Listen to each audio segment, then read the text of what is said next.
Eu acho que depende principalmente da experiência que tiveram na primeira mudança. Repara, estás a fazer um processo de obtenção de visto com a iTech. Toda e qualquer dificuldade que tu encontras, nós ajudamos, apoiamos. Vens para Portugal e nós não falhamos com nada. Ou seja, não falhamos com a integração no projeto, com a integração na nossa cultura da iTech. Damos todo o apoio, damos todo o acompanhamento, damos-te as ferramentas necessárias para que desenvolvas a tua carreira. Ajudamos-te até em temas extra profissionais. Acho que esse profissional não fica tão permeável. Também existem os profissionais que vêm para Portugal e veem Portugal como uma porta de entrada para outros mercados europeus. São muito mais apelativos do que o mercado português. Um profissional que tenha tido uma boa experiência e tenha até um sentimento de, mais do que de pertença, de gratidão, obrigado por me terem ajudado a mudar de vida, a vir para Portugal, por me apoiarem. Está tão permeável é essa mudança. Isto é mercado nacional. No mercado internacional, infelizmente, ainda não temos os mecanismos em termos de país, em termos de sociedade, de Estado, para conseguirmos ser competitivos em termos salariais. Hoje converso com João Henriques. João iniciou a sua carreira na área de outsourcing como consultor, evoluiu para manager e hoje é diretor executivo na iTech. Já conta com mais de 10 anos de experiência na área e neste episódio vai partilhar connosco as melhores práticas para reter talento internacional em regime de outsourcing. Fica desse lado.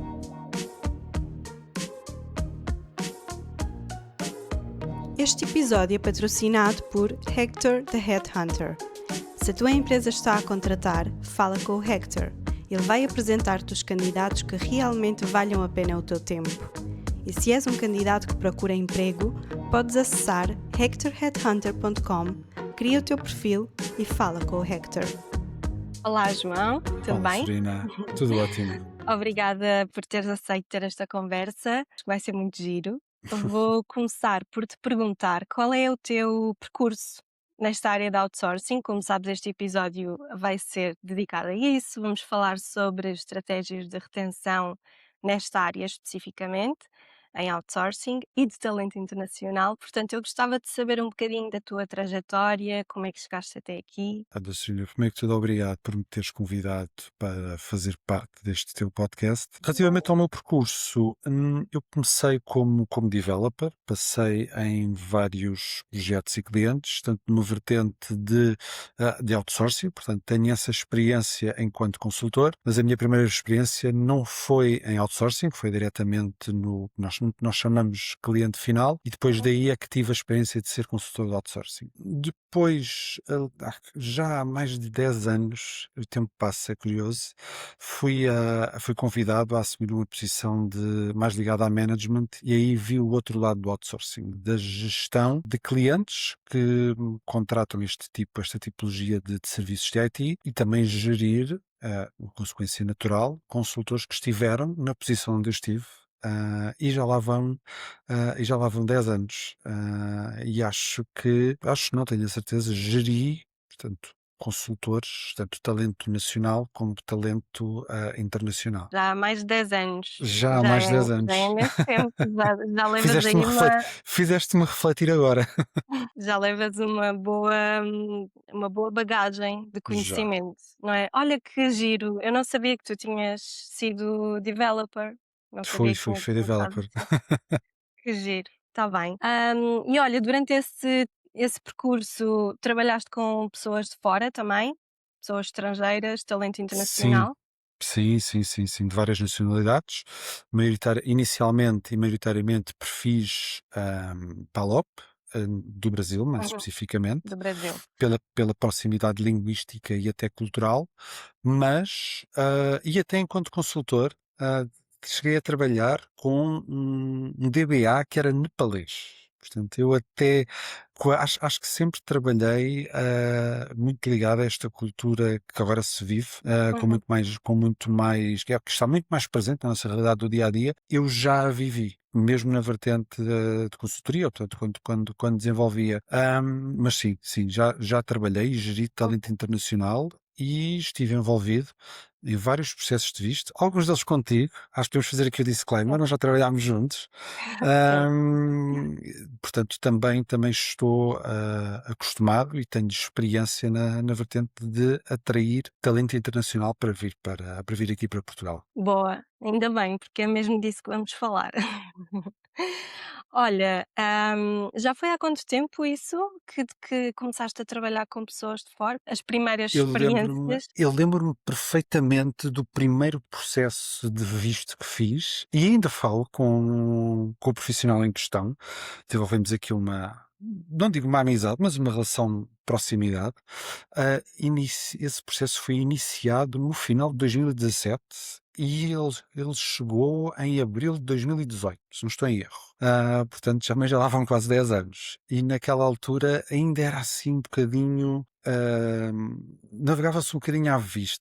Era diferente, não se sabia muito bem como fazer, ou se até era possível, chegámos a ter essa dúvida. Ahm, mas acabou por culminar num processo de sucesso. Infelizmente, por razões pessoais do profissional, ele acabou por ter que revoltar, neste caso ao Brasil, mas ainda esteve em Portugal 8 anos, se não estou em erro. Esteve cá 8 anos. Sei disto porque, obviamente, ainda mantenho contacto com o profissional em questão. Mas a minha primeira experiência foi a iniciar um processo foi no final de 2017. Assim, um Ok. bocadinho por ter que dizer na altura à minha empresa: "Pá, acredita lá um bocadinho em mim, vamos tentar, isto vai dar certo", e deu, e depois a partir daí começou-se até a replicar um bocadinho aquilo que tinha sido o processo, os do's and don'ts, que navegava-se um bocadinho à vista, como te disse, e aí depois, a partir de finais de 2018, começaram-se a fazer muitos processos de obtenção de visto para captar talento internacional. Pois é. Mas tu quando dizes que fizeste o visto, foste tu que fizeste? Ou tiveste ajuda de alguém que Eu tive soubesse que ou eu tive que me informar, liguei para já não sei para quem é que eu liguei, provavelmente para uma empresa especializada, que existiam ok, muito poucas, e foi ali um bocadinho aconselhar-me com pois. eles, e depois repassar essa informação, ao consultor que estava no Brasil, de como é que ele havia de Uhum. proceder, onde se dirigir, que documentação era necessária. Foi muito interessante, foi muito interessante. Sim, por volta dessa altura de 2017, mais ou menos, foi quando eu comecei a trabalhar com empresas também. E de facto, até para mim era novo, porque eu eu trabalhava com isso, mas não tanto com as empresas. E depois, quando as empresas começaram a querer trazer as pessoas, mas não sabiam como, eu acho que foi uma altura em que aprendemos todos uns com os outros, mais ou menos, porque Sim, sim, sim, não sim. era assim tão comum. E atenção, eu acho que aprendemos todos, que independentemente da geografia do país, cada processo era um processo Uhum, e mesmo até em consulados e embaixadas, com os quais, já tínhamos trabalhado ou contactado, havia temas diferentes para tratar. Eu lembro-me que houve um profissional que veio para Portugal, fizemos o processo de obtenção de visto, tivemos que trazer, obviamente, a patrocinar também a esposa e os filhos, a sogra, um cão e 2 gatos. Aquilo foi qualquer coisa, mas conseguiu-se. Portanto, aí está um exemplo de um processo diferente. Não era só trazer alguém sem família, mas uhum. acho que só não trouxemos os móveis porque ele não pediu. Porque se ele tivesse pedido os móveis, havíamos de arranjar maneira de lhe trazer as Uau! mobílias de casa. Não, mas isso demonstra que a empresa se preocupava bastante com Claro, essa parte, porque, claro. honestamente, hoje em dia, apesar de se falar muito mais sobre o assunto, de ser uma coisa muito mais, normal no nosso dia a dia em mundo corporativo, nem todas as empresas querem ter esse custo. Não sei se tens a mesma ideia ou achas que não? Lá está, eu consigo falar pelas empresas que passei e agora pela Uhum, Whitec. Querendo mesmo o profissional vir para Portugal, numa ótica de continuar a sua carreira cá, pelas mais diversas razões, porque quer ter uma experiência internacional, porque tem ascendência portuguesa, porque quer vir para a Uhum. Europa, ou por questões mais pessoais, de segurança. Isto também acaba por nos desenvolver muito o nosso lado humano. Ahm, ao termos contacto com outras realidades, em termos de cultura e de sociedade, cada caso acaba por ser um caso. Mas quando, e falo mais uma vez pelas empresas pelas quais passei, quando o profissional quer mesmo vir para Portugal, está mesmo interessado em desenvolver a sua carreira cá, em integrar-se naquilo que é a empresa, vestir a camisola, nunca senti qualquer tipo de resistência ou que fosse encarado como um custo adicional. E na minha ótica isto não é um custo adicional, é só mais uma. Eu não gosto da palavra estratégia, mas é só mais um ponto de retenção, porque se deslocalizarmos um profissional para Portugal, fazendo-o atravessar meio mundo às vezes, e ele deixa toda a família, mulher, filhos ou o esposo. E filhos é uma orange flag que rapidamente se pode tornar uma red flag, porque depois todo o processo de regulamento familiar acaba por ser mais complexo e mais tarde ou mais cedo o profissional vai acabar por sair de Portugal para voltar para junto da família. Não há volta a dar.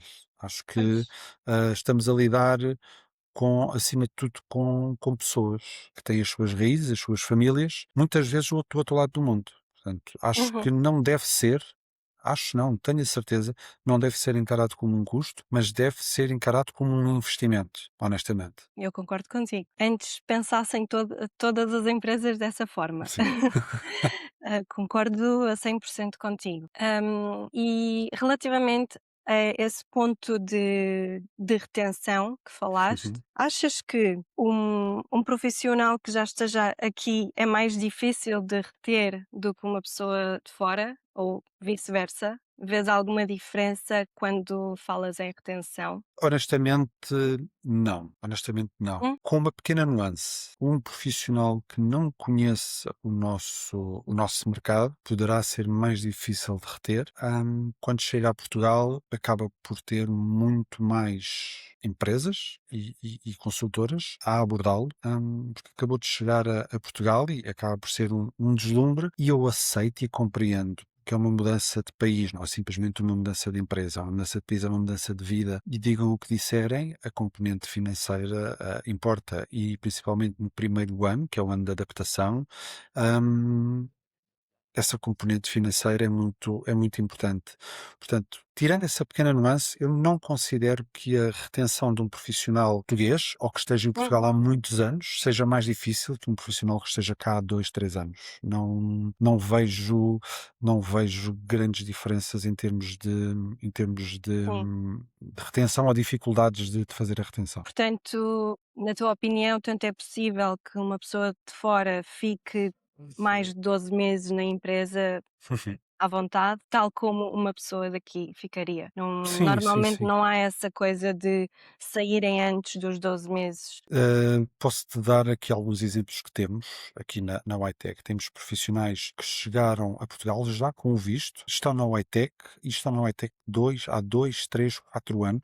Portanto, são a confirmação daquilo que eu acabei de Uhum. dizer. O que é que contribui para a retenção, então? Vamos voltar a falar vou ter que voltar a usar uma palavra que não gosto muito, que é estratégia. Acho que não há uma estratégia, acho que há um caminho de retenção e não deve ser algo pontual, deve ser algo contínuo. Tem que ser uma experiência completa de carreira, integração, desenvolvimento e principalmente um sentido de presença. Sentido de presença, os consultores em Portugal maioritariamente estão em regimes de outsourcing, através de consultoras, e falta-lhes, ou falta no mercado, um sentido de pertença à empresa. Uma combinação destes fatores que acaba por contribuir e muito para este caminho contínuo de retenção. Se um profissional de IT se sentir reconhecido, se sentir a evoluir tecnicamente, se sentir a evoluir em termos financeiros também,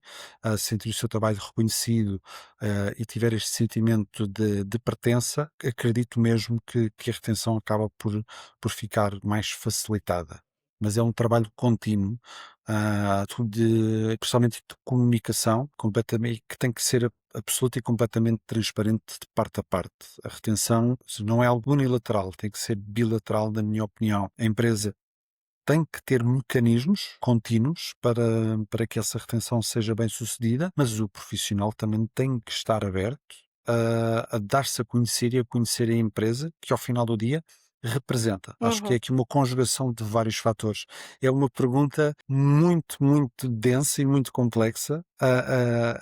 Aliás, eu acho que só essa pergunta dava para estarmos aqui um episódio inteiro. É Só verdade. essa pergunta. Sim, a ideia é desmistificar um bocadinho e eu tenho a curiosidade de saber e exatamente relativamente a essa diferença entre pessoas que vêm de fora, como já percebeste, e os locais. A maioria das empresas dizem de facto que não há diferença, que a retenção faz-se da mesma forma, essa estratégia, vou usar essa palavra, tu não gostas, é aplicada da mesma forma a todos os consultores, sejam de fora ou não. Eu pergunto isso porque, pensa comigo, uma pessoa que já mudou de vida uma vez, é muito mais provável que mude novamente. Ou seja, uma pessoa que já mudou não tem tanto medo de mudar novamente, enquanto que uma pessoa que está sempre aqui é mais estável, portanto não se vai embora tão facilmente. Achas Ok. que as pessoas que já mudaram de vida, já vieram para cá, já estiveram nesta empresa e pensaram: ok, eu estou aqui, estou bem, mas e se eu mudar novamente e for melhor? Não sei se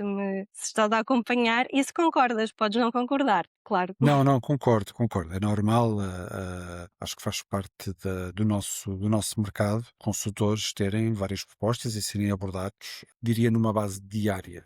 Mas eu percebi o teu ponto. Depende. Uhum, Depende de vários fatores, a começar, mais uma vez, são pessoas e têm os seus valores, a sua ética profissional, ou não, ok? Não vamos aqui romantizar os profissionais da uhum, IT ou qualquer profissional. uhum, Somos todos pessoas e regemos por valores intrínsecos a nós. Portanto, mas tirando esta parte da equação, eu acho que depende principalmente da experiência que tiveram na primeira mudança. Repara, tu estás a fazer um processo de obtenção de visto com a ITEC. Toda e qualquer dificuldade que tu encontras, nós suprimos, ajudamos, apoiamos. Vens para Portugal e nós não falhamos com nada. Ou seja, não falhamos com a integração em projeto, com a integração na nossa cultura da YTech, damos todo o apoio, damos todo o acompanhamento, damos-te as ferramentas necessárias para que desenvolvas a tua carreira, ajudamos-te até em temas extra profissionais. Acho que esse profissional não fica tão permeável a uma nova mudança, seja ela nacional ou para fora. Também existem os profissionais que vêm para Portugal e veem Portugal como uma porta de entrada para outros mercados europeus, que uhum, financeiramente são muito mais apelativos do que o mercado português. Muito mais apelativos, o mercado alemão, o mercado suíço, o mercado belga, o mercado francês, são muito mais apelativos financeiramente do que o nosso, é uma realidade e é bem sabida, mas acho que depende da experiência. Um profissional que tenha tido uma boa experiência e tenha até um sentimento de, mais do que de pertença, de gratidão, obrigado por me terem ajudado a mudar de vida, a vir para Portugal, por me apoiarem, uhum, não está tão permeável a essa mudança. Isto em mercado nacional. Em mercado internacional, infelizmente, ainda não temos, por razões, também dava claro, um outro tipo de podcast, sim. que é muito mais virado para finanças, macroeconomia e política. Ainda não temos os mecanismos em termos de país, em termos de sociedade, em termos de Estado, para conseguirmos ser competitivos em termos salariais, porque não temos essas ferramentas. Agora, em termos nacionais, acho que depende. Por outro lado, se um candidato, se um consultor tiver uma má experiência de realocação, está muito mais permeável a chegar a Portugal e se calhar nos primeiros meses, nem digo um ano, nos primeiros meses, sair de onde está para ir para outra empresa. Por vários fatores, processos mal concluídos, falta de apoio, falta de comunicação, acho que Verdade. respondendo à tua pergunta, depende, principalmente da experiência do consultor. Claro, exatamente. Eu concordo.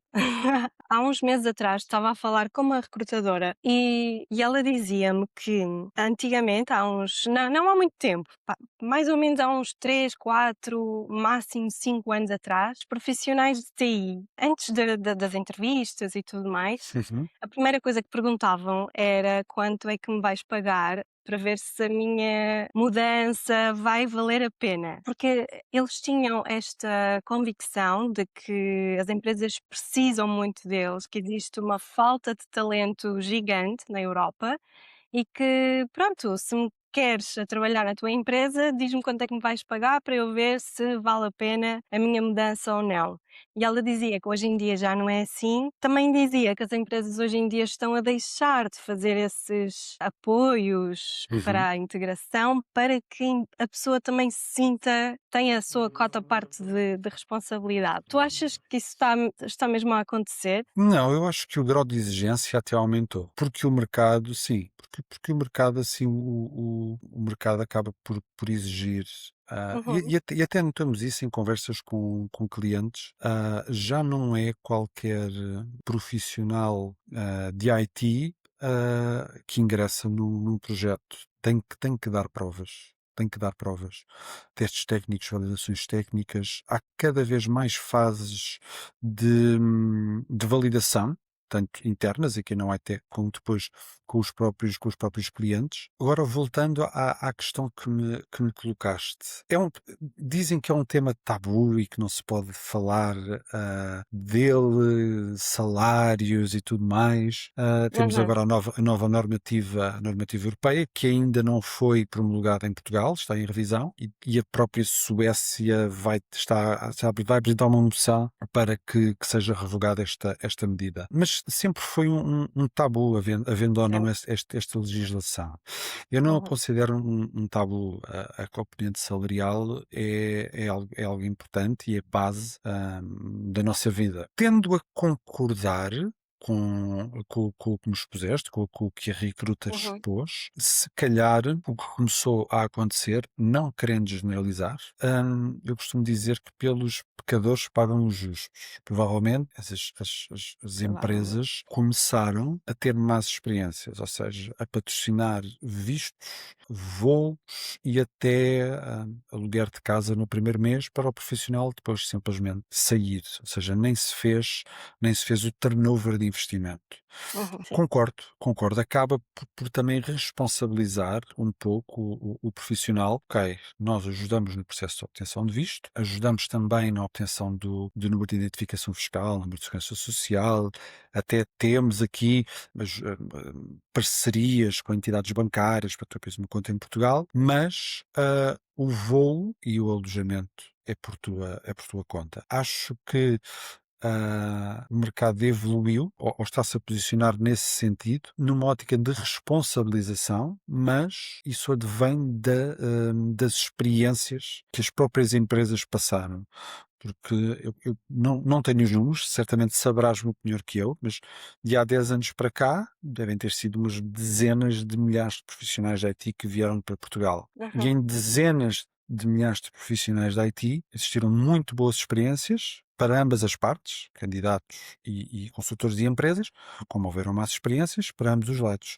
Portanto, acho que esta dinâmica de profissionais de IT e empresas acaba sempre por estarem muito taco a taco, irem evoluindo muito as empresas em função dos profissionais, os profissionais em função das empresas. É aqui uma dança, um jogo interessante que eu já acompanho ao longo de 10 anos e noto várias diferenças. Posso dar um exemplo delas? A questão do salário, voltando um bocadinho atrás. Antigamente, sim, era qual é que é a vossa melhor proposta?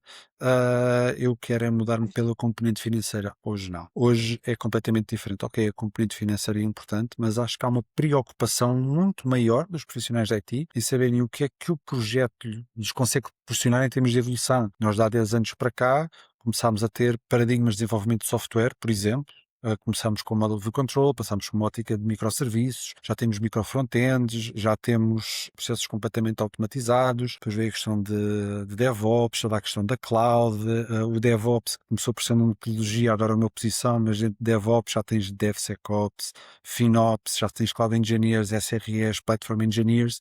Eu acho que agora é um balanço entre tanto a componente financeira como, ok, o que é que em termos de projeto, isso vai contribuir para a minha carreira, para que eu possa evoluir e ter aqui um next step, não só em termos Uhum. financeiros, mas também em termos de me manter atualizado com a tecnologia e com as versões de linguagem ou de cloud com as quais estou a trabalhar. Isto equilibrou-se. Acabou por se equilibrar muito.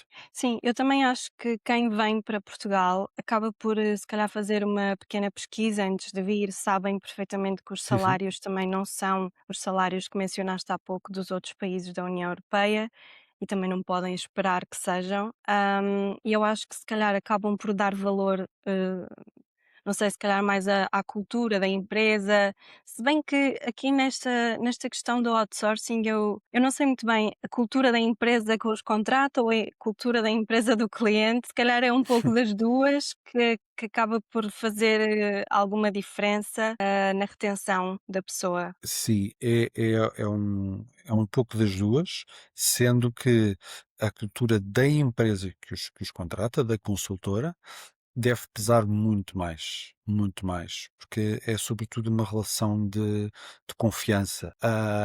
Imagina, temos um consultor que vem, fazemos um processo de obtenção de visto, o consultor vem para Portugal, inicia projeto numa empresa e não se identifica com a cultura da empresa na qual está a trabalhar. É dever, na minha ótica, é dever da consultora promover uma rotação de projeto. Ou seja, conseguir adequar o perfil pessoal e cultural deste profissional de IT a uma empresa na qual ele se sinta confortável.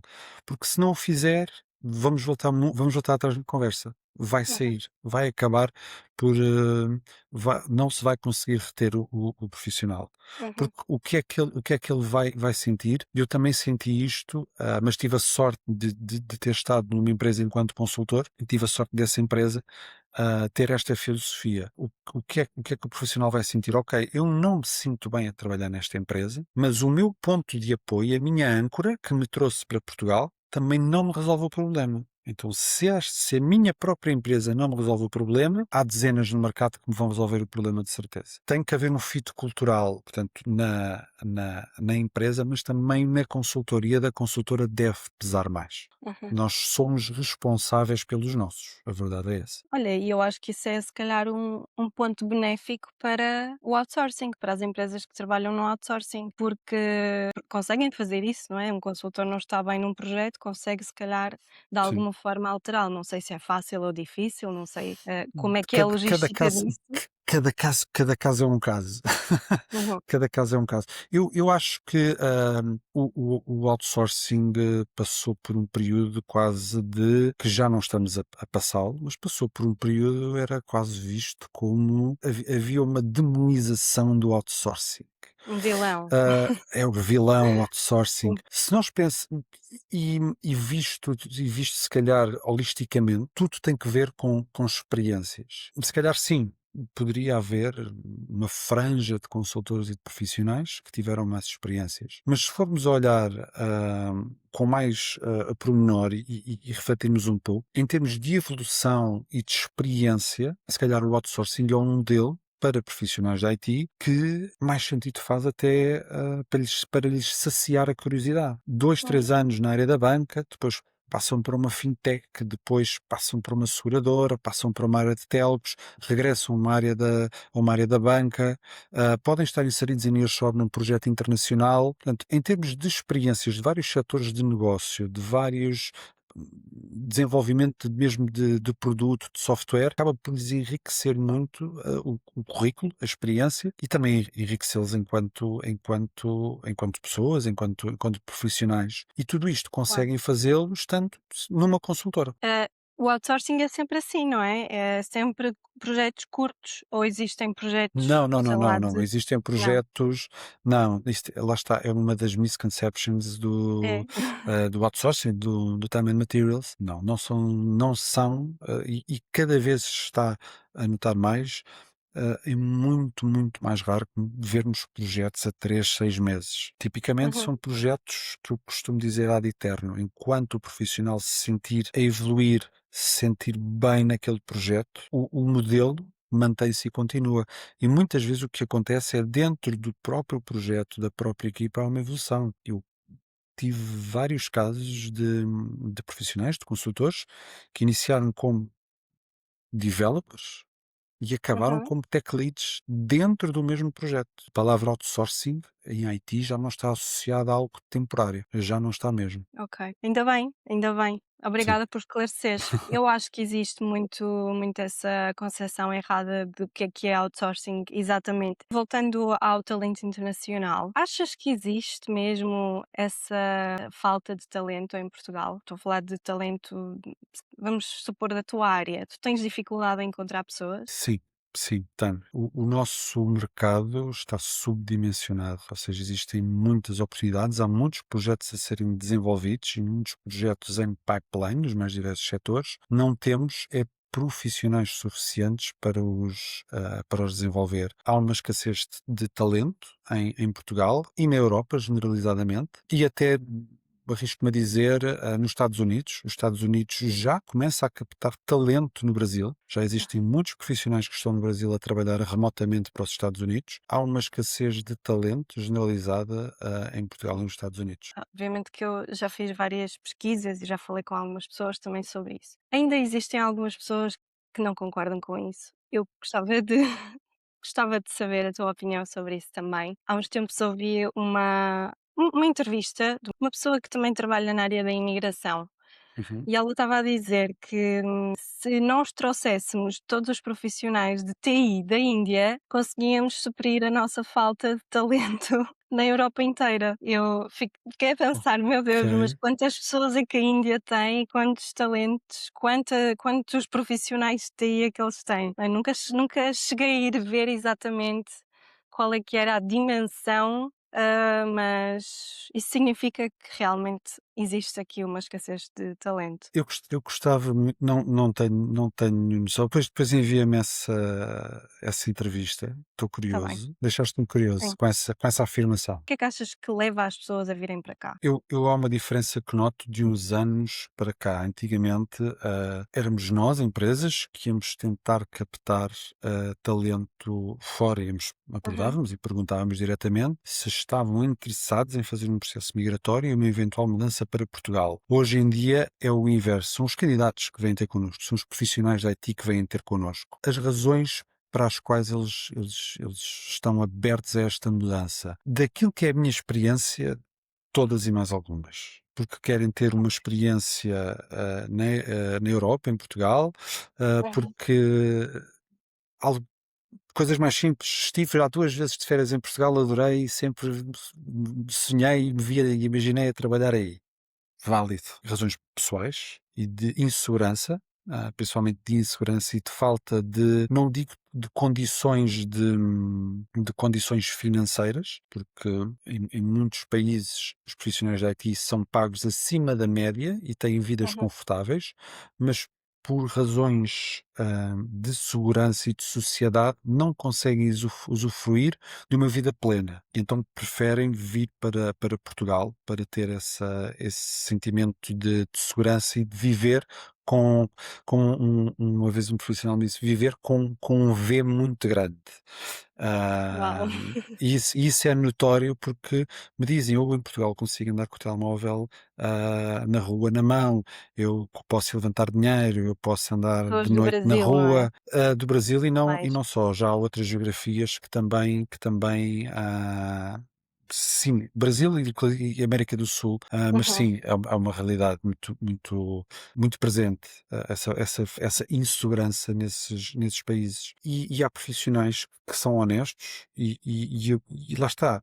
a transparência é sempre, acho sempre extraordinária. Eu quero estar em Portugal 2, 3 anos e quero depois tentar a minha sorte num outro mercado mais a norte na Europa. Portanto, as razões são muito variadas. Poucas vezes, e Claro. curiosamente, se prende com um projeto ou uma empresa em específico, um cliente em específico. Sabem que Portugal e cada vez mais está a ser um polo de deslocalização, portanto estão a abrir cada vez mais hubs de empresas, hubs de IT aqui em Portugal, mas especificamente não sabem bem o que é que são esses IT hubs, sabem que há empresas, majoritariamente de raiz francófona, a vir para Portugal, abrir vários tech hubs, às vezes nem sabem quais é que são as empresas, ouviram qualquer coisa, portanto há aqui uma inversão daquilo que se calhar é o mercado nacional. Quem vem para Portugal vem à procura de algo melhor para a sua vida, não de um projeto, uma tecnologia em específico. Sim. E muitas vezes são estes profissionais que não se importam, numa ótica também de integração em Portugal e na empresa, em estar 1 ano, 2 anos em projetos não tão atraentes em termos técnicos, tá? Tipicamente com tecnologias mais legacy, para Uhum. terem essa porta de entrada em Portugal e numa empresa com a qual se identifiquem, para depois sim existir a tal transição para um projeto com tecnologias mais recentes. Portanto, Ok. aqui na minha ótica temos uma inversão daquilo que são as prioridades. Sim, de facto existem vários motivos, cada um com o seu motivo, normalmente Claro. querem uma vida melhor. Eu, na semana passada entrevistei um talento e para saber também, a perspectiva dele, e ele dizia-me que o que o fez, vir para aqui foi exatamente isso, veio visitar, ficou cá uma semana, acho eu, e depois disse: "Este é o melhor lugar que eu já vi na minha vida e o meu sonho é viver aqui", portanto, e assim foi, e E, é o sonho da vida e dele, acertou. pronto. E acertou. Pronto, e é assim, há uns que vêm por, dinheiro. Eu acho que o dinheiro, honestamente, nem sequer é o que mais move as Não. pessoas hoje em dia, principalmente nesta área. Atenção, não é quando estamos a falar da vinda de um profissional que esteja fora de Portugal. Ah, pesa, é verdade, eles cada vez estão mais informados e cada vez há mais fóruns, cada vez há mais Uhum, podcasts, uhum, ah, e cada vez até páginas de Instagram e canais de YouTube, umas mais claro. certas, outras mais erradas, umas com especialistas e outras com especialistas.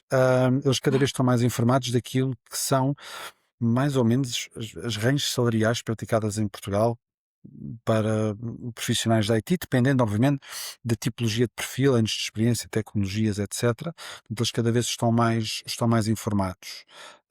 Portanto, quando chegam a Portugal, não é uma surpresa de, ok, mas o custo de vida é alto, eu não estava a contar com isto, eles cada vez estão mais informados. Por isso é que eu digo que há uma inversão daquilo que é as motivações para uma mudança de empresa de quem já está em Portugal para quem vem de fora e quer vir para o mercado português. Quem quer vir para o Uhum, mercado português é muito mais numa ótica de vida, de vida. E a sim, razão que esse talento te deu é tão válida como outra qualquer.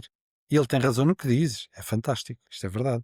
Com os defeitos todos que temos, em termos de é país fantástico. e que todos sabemos, é fantástico, quer dizer. Boa comida, sol, praia, andamos 3 horas de carro, temos neve no inverno, na Serra da O Estrela, que se pode querer ah, mais? bom vinho, quer dizer, o que é que se pode querer mais? Olha, e a segunda pergunta que eu te ia fazer, Uhum. o que é que leva as pessoas a saírem, a irem embora? Tanto da empresa como do país. Assim, claro que daquilo que viste, Sim. existem muitas razões, eu sei. Eu acho que quando voltam para o país de origem, no qual vieram, quase a maior parte delas prende-se com razões pessoais, que podem ser muitas mesmo. Falecimento familiar, a esposa não conseguiu visto, teve que voltar, houve um problema qualquer que tem que ser resolvido através de um advogado ou através até de tribunais no país de origem, e isso obriga-os a regressar. Ou até a experiência em Portugal não foi tão enriquecedora, ou até sentiu uma diminuição da qualidade de vida, por comparação, E isso, Uhum. isso fá-los retornar ao país de onde vieram. Mas se tivesse que pôr estes dois pesos numa balança, eu diria que são motivos pessoais que os fazem voltar Ok. ao país de origem. Agora, quando saem de Portugal para ir para outro país trabalhar, aí é puramente financeiro. Nós ainda não conseguimos competir com mercados fora de Portugal, outros mercados europeus, como é o caso, como eu já referi, da Alemanha, da Suíça, Uhum. da Bélgica, hum, Luxemburgo, mesmo Suécia, países nórdicos, Reino Unido, portanto, são mercados financeiramente muito mais apetecíveis. A própria, e estava um bocado a esquecer, os Países Baixos, também, os Países Uhum. Baixos, são mercados financeiramente muito mais apetecíveis do que os nossos. E quando saem da empresa onde estão para irem para outra, mas dentro de Uhum, Portugal, achas que é aquela questão da experiência inicial? Hum, Novamente, da tua uhum. experiência, aquilo que já viste. Aí algo falhou. Acho que o tal processo contínuo de retenção falhou. Uhum. Podem ser diversos fatores. Não se identificam com a empresa, não têm contacto com a empresa, não têm avaliação anual, identificam-se muito mais com o cliente e com a empresa na qual estão a trabalhar Uhum. todos os dias, não se sentem valorizados em termos de carreira e em termos financeiros. As razões, desculpa, são várias. Eu acho que as posso resumir numa só expressão: sentimento de abandono. Sentimento de Ok. abandono. Se juntares todos estes fatores, o sentimento que acaba por despertar nela é o sentimento de abandono. É a minha entidade patronal, a minha empresa abandonou-me, ninguém fala comigo, ninguém me faz avaliação anual. Eu até nem gosto tanto deste projeto, já levantei todas as bandeiras e ninguém, passaram-se meses e ninguém faz nada. Portanto, quando há uma mudança, é por sentimento de abandono. Uhum.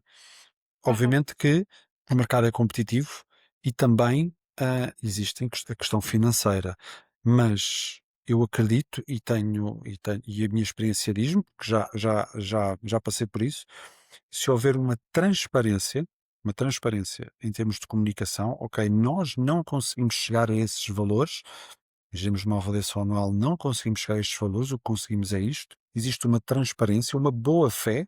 Se o profissional teve uma boa experiência connosco, se calhar dali um ano ou dois, se nós lhe perguntarmos se ele quer voltar, muito provavelmente ele quer voltar a falar connosco. Porque gostou da Uhum. experiência, porque fomos transparentes, porque fomos éticos na forma Exato. como sempre o tratámos. Vocês também têm consultores que trabalham de forma remota Sim, e atualmente? nós temos consultores que estão no Brasil a trabalhar de forma remota e temos consultores que estão a trabalhar de Espanha.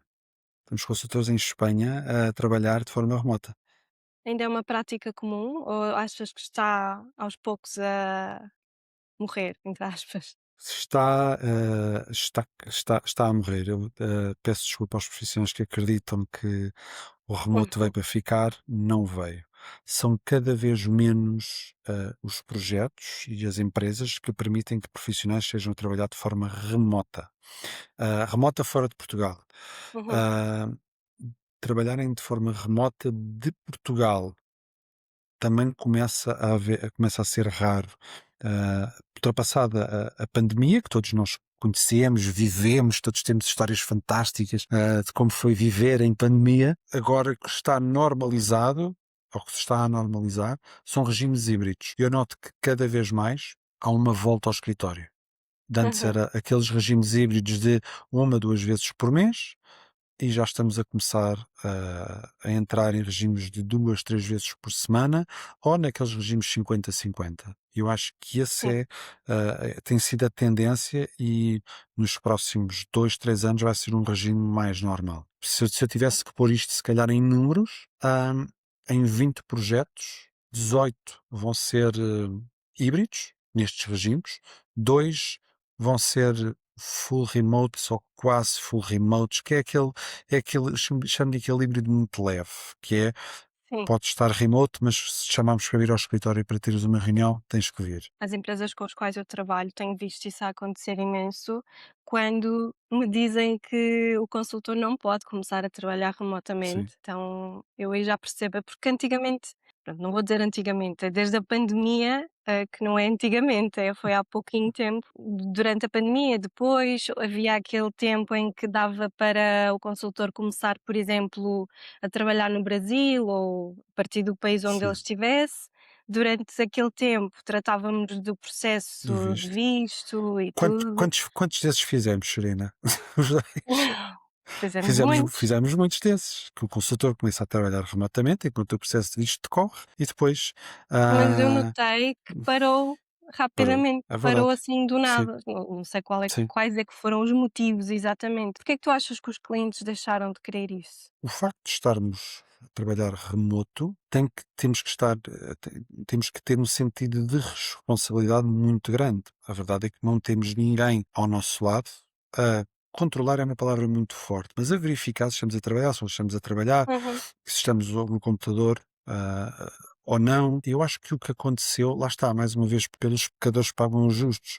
Provavelmente existiram alguns profissionais de IT que ou desapareceram, ou não entregavam, ou estavam em projetos, noutros projetos em paralelo e a entrega diminuiu, o projeto atrasou. Portanto, acho que não foi aqui uma má vontade das empresas, que eu acho que se tivesse que resumir aqui nesta nossa conversa numa palavra era experiência. Acho que como existiram más experiências, uhum. as empresas, os clientes, não correu bem, já é a 10ª, a 20ª vez que tentamos, não correu bem, então vamos deixar de o fazer. Não nos importamos e valorizamos ter profissionais que venham de fora, mas só podem começar a trabalhar quando estiverem efetivamente em Portugal. E dentro disto já existem certos projetos que, independentemente da nacionalidade, já começa a ser requisito o profissional ter que estar em Portugal há pelo menos um ano e meio, para garantir que culturalmente irá fazer fit, ok? Isto já começa a ser um requisito. Ou seja, a cultura dele está um pouco mais parecida com a nossa. Sim, sim, A sim, sério? sim. E até porque acaba por dar alguma segurança de que o profissional vem para ficar. Não está cá há 6 meses. É um bocadinho para colmatar aquele risco de, ok, está cá há 2 meses, se Uhum, calhar daqui a 4 meses, ou 6 meses, ou 8 meses, sai. São mecanismos de tentativa de retenção e de continuidade de projeto. A verdade é uhum. essa. Ok, eu até entendo, É mas isso, dúbio, é muito dúbio, eu sei. olha, não sei se é bom ou se é mau, vamos ver o que é que isto vai o que é que isto vai trazer. Estamos a chegar ao fim da conversa, já Pois está, passou uma estamos hora, uma hora, nós portanto estamos aqui há uma hora. uma hora. Para terminar, queria-te perguntar aquilo que eu pergunto a toda a gente, se tem, alguma coisa mais a acrescentar, algum conselho, não sei, para empresas, profissionais de RH que contratem pessoas de fora. É muito freestyle, o que quiseres. Se calhar deixo aqui um conselho ou a minha visão, se calhar para as empresas. A retenção não é aquilo que é a minha visão, não é uma estratégia, é uma ação contínua. Ok? Tem que ser algo contínuo, não pode ser uma estratégia, ah, muitas vezes uma reação. Tem que ser uma ação contínua. Não dá para montar um plano, uma estratégia de retenção quando estamos a falar de pessoas. Cada caso é um caso. Relativamente ao talento internacional, eu acho que, e tenho a certeza que o talento internacional permanece quando encontra aqui uma combinação que é sustentável de crescimento profissional, reconhecimento, integração e qualidade de vida, porque muitos deles vêm à procura de mais qualidade de vida. Portanto, quando há esta combinação, fica mais simples fazer essa retenção. Acho que seria este o conselho que eu daria. Ok, obrigada. E já agora, porquê que não gostas da palavra estratégia? Porquê que eu não gosto da palavra estratégia? Eu acho que a palavra estratégia acaba por remeter muito quase a um workflow. Ou seja, uma máquina de estados, se acontecer A, vamos pelo caminho, vamos para a direita ou vamos para a esquerda, Uhum. chegamos a este ponto, vamos para aqui ou vamos para aqui, ou há um workaround. Acho que deve haver, no caso de retenção, e atenção, não gosto da palavra estratégia quando se fala de retenção, De retenção, ok? sim. Da retenção. Acho que deve ser todos os planos de acompanhamento e esta ação contínua. Deve haver aqui 3, 4 guidelines, ahm, mas deve ser muito orgânica e deve ser até Ok. muito mais individualizada e especializada, porque cada pessoa é uma pessoa. O problema, a forma como o mesmo problema ou o mesmo tema, a mesma dificuldade, não é experienciada ou vivida da mesma forma do Manuel ou da Maria. São pessoas diferentes Ok. que sentem de forma diferente o mesmo problema. Entendo, Ah, Portanto, faz por isso é que sentido. acho que é uma ação, tem que ser uma ação contínua. ah, Sim. e muito especializada e individualizada. Mas isso Uhum. também só se consegue fazer, se nós, empresas, estivermos realmente interessados em integrar as pessoas e em acompanhá-las. Faz muito sentido, nunca tinha pensado nessa parte da estratégia ser quase como um ato pensado para aquilo É, que vem a seguir. Pronto, João, muito obrigada. obrigado eu, Serena. Obrigada por teres participado, gostei muito de falar contigo. E pronto, vamos falando. Vamos Vemos sim. por aí. Obrigado. Tchau, Tchau. obrigada. Obrigado.